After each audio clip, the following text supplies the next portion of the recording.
website clearly says that in order to be eligible for preferential treatment, you must be a U.S. citizen and a member of one of the following groups: woman, black, Hispanic, American Indian, Alaska Native, Asian American, or socially and economically disadvantaged.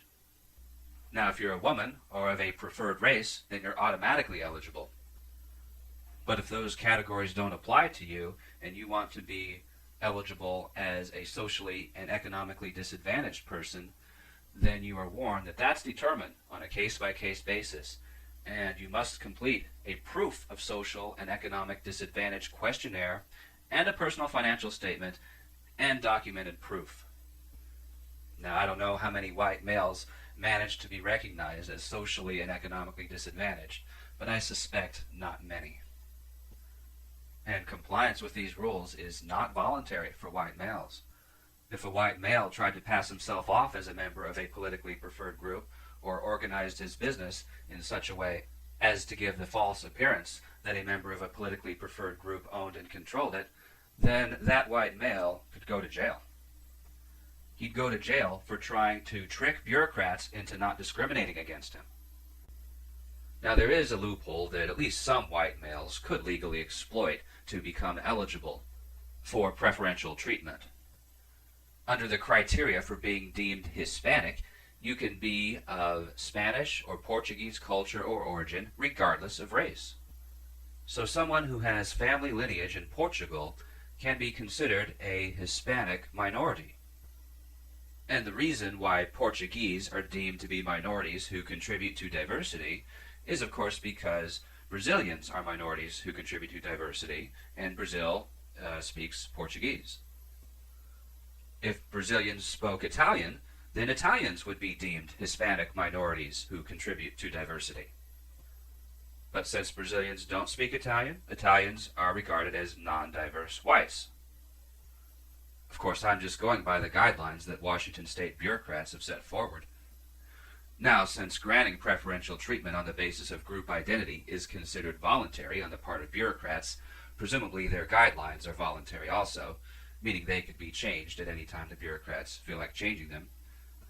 Or presumably the bureaucrats could voluntarily decide not to abide by them if, for example, a white male who claims Spanish or Portuguese origin appears not diverse enough. I'm pretty sure administrators of group identity preferences make a lot of judgment calls that aren't specifically derived from the eligibility requirements. I mean, their main objective is to reward people who look diverse. And there are Arabs, Persians, North Africans, and a lot of other different peoples around the world who look very diverse, but who don't fall into any of the categories. North Africans, for example, a lot of them are considered Berbers. They aren't black, they don't look black, but they look pretty diverse. And when you think about it, the world is much more diverse than not. Really, the only people who wouldn't contribute to Washington state's diversity are the small minority of people who are of white European origin, except, of course, for Spanish or Portuguese white Europeans who have separate diversity credentials as Hispanics. So the remaining whites are an even smaller minority. And it's not just being from Spain or Portugal that makes you a white Hispanic. It's being from any Spanish or Portuguese culture or origin in Mexico, Puerto Rico, Cuba, Central or South America. If you're white in any of those categories, then you're a Hispanic minority who contributes to diversity. This all assumes that the women and minority preference bureaucrats adhere to their own stated guidelines.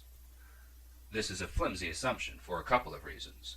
One, the whole affirmative action culture that gives rise to such bureaucracies as the Office of Minority and Women's Business Enterprises views justice in terms of skin color.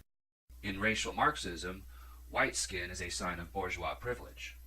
So it's okay to discriminate against a white person based solely on skin color.